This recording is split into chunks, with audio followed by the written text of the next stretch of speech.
Chicken স্নেকের নিশ্ছিদ্র নিরাপত্তা নজরে তার। সীমান্ত সুরক্ষায় জিরো টলারেন্স আর এই বিষয়গুলো নিয়েই পর্যালোচনা করতে ফের উত্তরবঙ্গ সফরে অমিত শাহ।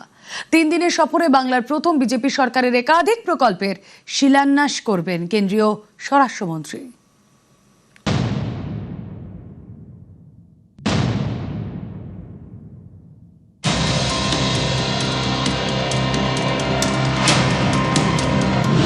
চিকেন স্নেকের সুরক্ষা, জাল নোট, চোরাচালান বন্ধ করা, রাজ্যের প্রথম বিজেপি সরকারের বিভিন্ন প্রকল্পের সূচনা। কেন্দ্রীয় স্বরাষ্ট্রমন্ত্রী অমিত শাহের 3 দিনের উত্তরবঙ্গ সফরে এই বিষয়গুলি ফোকাসে। নজরে সীমান্ত সুরক্ষা, চিকেন স্নেক নিয়ে আলোচনা হওয়ার পাশাপাশি সীমান্তবর্তী জেলাগুলি নিয়েও বিশেষ বৈঠক করার কথা কেন্দ্রীয় স্বরাষ্ট্রমন্ত্রী অমিত শাহের।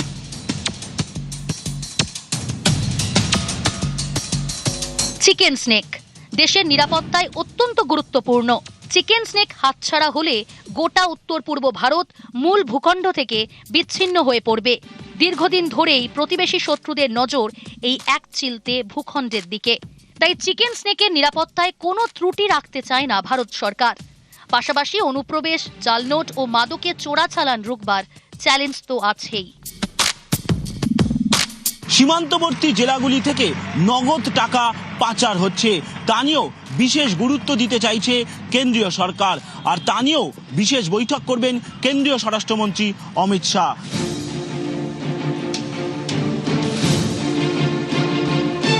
শুক্রবার শিলিগুড়িতে কেন্দ্রীয় স্বরাষ্ট্রমন্ত্রীর একের পর এক কর্মসূচি। এসএসবির ফ্রন্টিয়ার হেডকোয়ার্টারে বিভিন্ন প্রকল্পের শিলান্যাস করবেন তিনি। দুপুরে সেনা জওয়ানদের সঙ্গে বরাখানায় যোগ দেবেন। এরপর সীমান্ত সুরক্ষা নিয়ে দফায় দফায় বৈঠক। বিকেলে কাওয়াখালীর মাঠে কেন্দ্রীয় স্বরাষ্ট্রমন্ত্রীর সভা। সেই মঞ্চে ভারতীয় ন্যায় সংহিতা সংক্রান্ত প্রদর্শনীর উদ্বোধন করবেন অমিত শাহ। রাজ্যের বিভিন্ন প্রকল্পের শিলান্যাসও করার কথা তার। এই কর্মসূচিতে থাকার কথা মুখ্যমন্ত্রীরও। বাংলায় পালাবদলের পর রাজ্যে কার্যকরী হয়েছে ভারতীয় ন্যায় সংহিতা আইন। এবার এই ন্যায় সংহিতা আইনকে সামনে রেখে কি কি বিষয় তুলে ধরা হচ্ছে এই প্রদর্শনীতে। প্রথমত তুলে ধরা হয়েছে ব্রিটিশ আমলের আইন ব্যবস্থা এবং তারপর পুরনো ফৌজদারি আইনের কি কি সীমাবদ্ধ ছিল, আর তারপরে কেন ভারতীয় ন্যায় সংহিতা আইন কার্যকর করার প্রয়োজন হলো। এই 3টি বিষয়কেই তুলে ধরা হয়েছে ন্যায় সংহিতার পরিচিতি নিয়ে। শুক্রবার বিকেল থেকে 2টি পর্যালোচনা বৈঠক করবেন কেন্দ্রীয় স্বরাষ্ট্রমন্ত্রী। বিভিন্ন জেলা শাসক ও পুলিশ সুপাররাও থাকবেন বৈঠকে। শনিবার সকালেও 2টি বৈঠক করার কথা তার। এরপর দিল্লি রওনা দেবেন অমিত শাহ। সূত্রের খবর, এবারের সফরে উত্তরবঙ্গের বিজেপি নেতাদের সঙ্গে বৈঠকও করতে পারেন অমিত শাহ। ক্যামেরা খোকন দাসের সঙ্গে সোমরাজ বন্দ্যোপাধ্যায়, নিউজ 18 বাংলা, শিলিগুড়ি। পাহাড়ের টানে বারবার ছুটে যাওয়া উত্তরবঙ্গে দেখতে পাওয়া চোখ মেলে কাঞ্চনজঙ্ঘা। পর্যটনে উন্নতির ভাবনা ছিল, কিন্তু কাগজে কলমে কোটি কোটি টাকার প্রকল্প, বাস্তবে কিচ্ছু নেই। বদলের বাংলায় আলো পড়তেই বেরিয়ে এলো কঙ্কালসার ছবিটা। উত্তরবঙ্গের পর্যটনকে বিশ্বমানের করে তোলার প্রতিশ্রুতি দেওয়া হয়েছিল তৃণমূল জামানায়, কিন্তু ক্যাগ রিপোর্টে কমপ্লিটলি অন্য ছবি। রিপোর্টে দাবি তৃণমূল জামানার চরম পরিকল্পনাহীনতার জেরেই সরকারের কোটি কোটি টাকা জাস্ট জলে গিয়েছে। উত্তরবঙ্গ মানে পাহাড়, জল, জঙ্গল আর চা বাগান। কাঞ্চনজঙ্ঘার মোহময়ী রূপ, খরস্রোতা নদী, মেঘে ঢাকা হিমালয়, সব মিলিয়ে উত্তরবঙ্গ যেন প্রকৃতির নিজের হাতে আঁকা এক জীবন্ত ক্যানভাস। উত্তরবঙ্গকে কেন্দ্র করে পর্যটনের আসর, উত্তরবঙ্গের অর্থনীতির অন্যতম লাইফলাইন পর্যটন। অভিযোগ, সেখানেই গাফিলতি তৃণমূল জামানায়। উত্তরবঙ্গের পর্যটন নিয়ে গত 15 বছর ধরে নানা প্রচার চালিয়েছে বিগত তৃণমূল সরকার। ক্যাগ রিপোর্টে অভিযোগ, পরিকল্পনা হয়েছে, কোটি কোটি টাকা খরচ হয়েছে, কাজের কাজ কিছুই হয়নি। ক্যাগ রিপোর্টে উল্লেখ, কোটি টাকা খরচ করে টংলু, মালবাজার, বাতাবাড়িতে পরিকাঠামো তৈরি হয়েছে, কিন্তু এই পরিকাঠামো ব্যবহারযোগ্য নয়। রাজ্য জুড়ে 13টি লজ হোটেল তৈরিতে 97 কোটি 64 লক্ষ খরচ। 97 কোটি 64 লক্ষ খরচ করলেও 3 স্টার হতে পারেনি এই সব পর্যটন কেন্দ্র। 2011-তে তৃণমূল কংগ্রেসের সরকার ক্ষমতায় আসার পর একাধিকবার উত্তরবঙ্গ সফর করেছেন খোদ রাজ্যের তৎকালীন মুখ্যমন্ত্রী মমতা বন্দ্যোপাধ্যায়, এবং প্রায় প্রত্যেক কটা সফরেই তিনি উল্লেখ করতেন যে উত্তরবঙ্গকে বিশ্বমানের পর্যটন কেন্দ্র গড়ে তোলার জন্য নতুন জায়গা যেমন আবিষ্কার করা হয়েছে, ঠিক তেমনি ভাবে যে পরিকল্পনা তারা গ্রহণ করেছেন তা অত্যন্ত আধুনিক মানের। নিয়মের জাঁতাকলে আটকে দার্জিলিংয়ের টংলুর ইকো রিসর্ট। ক্যাগ রিপোর্টে অভিযোগ, টংলুতে জমির মালিকানা নিশ্চিত না করে ইকো রিসর্টের কাজ। 2019-এ প্রায় 3 কোটি 57 লক্ষ টাকায় ইকো রিসর্টের কাজ শুরু। 2 কোটি খরচের পর থমকে যায় প্রকল্প।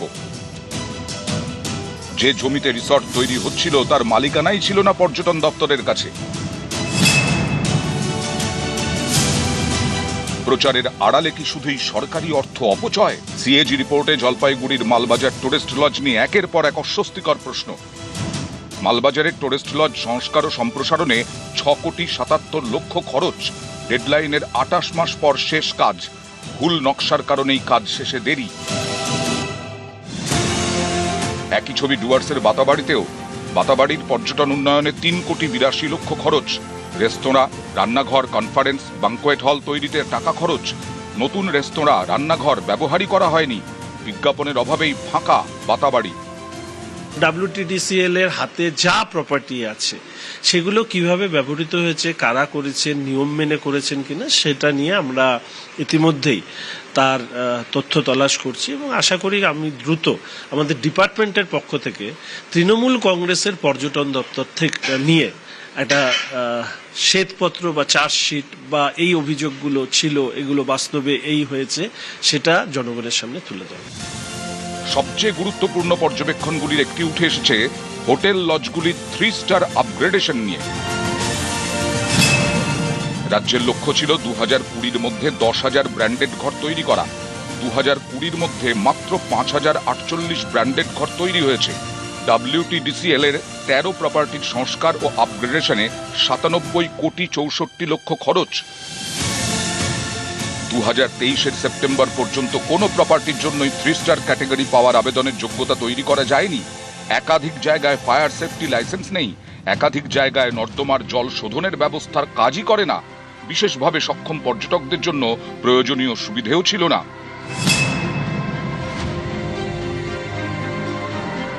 ক্যাগের পর্যবেক্ষণ, পরিকাঠামো উন্নয়নে বিপুল টাকা খরচ করা হলেও পরিকল্পনার চূড়ান্ত অভাব ছিল। ক্যাগ রিপোর্টে অভিযোগ, প্রকল্প শুরুর আগে অনেক বিষয়ে যাচাই করাই হয়নি। এর ফলে কোথাও কোটি কোটি টাকা খরচের পর প্রকল্প অসম্পূর্ণ থেকে গেছে, যার প্রভাব পড়েছে রাজকোষে। কোটি কোটি টাকা খরচ হয়েছে কিন্তু সেখান থেকে রাজস্ব পায়নি রাজ্য, অর্থাৎ জলেই গেছে কোটি টাকা।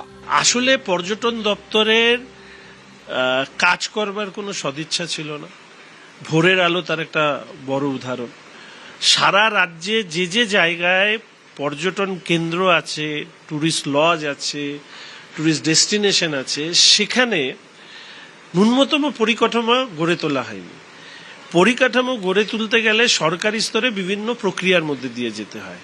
এরা যেটা করেছে, এই প্রক্রিয়াকে কিভাবে বাইপাস করে অর্থ কাউকে পাইয়ে দেওয়া বা নিজেরা এই অর্থর একটা ভাগ পাওয়া, এটা দুর্ভাগ্যজনক। আমি আপনাদেরকে কথা দিচ্ছি, আগের যা হয়েছে সেটা তো প্রশাসনিকভাবে ব্যবস্থা নেওয়া হবে, কিন্তু আগামী 5 বছর পর্যটন পশ্চিমবঙ্গের অন্যতম লিড ডিপার্টমেন্ট হিসাবে সামনে আসবে। তৃণমূল কংগ্রেস ক্ষমতায় থাকাকালীন 2013 এবং 2017 দুবার পাহাড়ে বড় রকমের অশান্তির ঘটনা ঘটে, এবং সেই অশান্তির ঘটনায় পাহাড়ের পর্যটন ব্যবসা অনেকটাই নষ্ট হয়ে গিয়েছিল। কিন্তু সিএজি রিপোর্ট বলছে যে সংক্রান্ত পর্যটন ব্যবসাকে এগিয়ে নিয়ে যাওয়ার জন্য যে ধরনের পরিকাঠামোর মানোন্নয়ন করা দরকার ছিল, সেই পরিকাঠামোর মানোন্নয়নই করে উঠতে পারা যায়নি। ফলে স্বাভাবিকভাবেই উত্তরবঙ্গের প্রতি মানুষের যে ভালোবাসা তা অনেকটাই নষ্ট হয়েছে। ক্যামেরা অসিত দাসের সাথে আবির ঘোষাল ও পার্থপ্রতিম সরকার, নিউজ 18 বাংলা।